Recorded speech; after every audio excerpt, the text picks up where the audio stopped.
tukšas vietas laukumā. Tas ir tādēļ, ka mūsu kolektīvs, vidējās paudzes kolektīvs, kas arī brauc uz Eiropiādu Oglīti, šobrīd atrodas Baltimorā, Latviešu dziesmu un deju svētkos. Deju kolektīvs Brīze un Jādāls šodien visu dienu mēģināja. Un pēc mēģinājuma aizskrēju uz koncertu, kas viņiem notiek, izrādās, ka dejotāji ir tie paši labākie, aizņemtākie, un ja viņi kaut ko dara no sirds, tad viņi arī daudz kur tiek aicināti. Un mēs darām, ko varam, lai mēs visu kopā varētu izdarīt. Tālāk programmas vadīšanu es nododu Zigmundam Neimanim, un es paskaidrošu tikai par Eiropiādas dejām, ja tas būs vajadzīgs.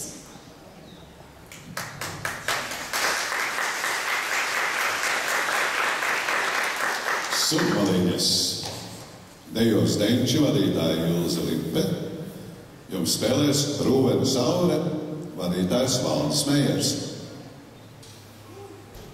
Sūtmalīņas!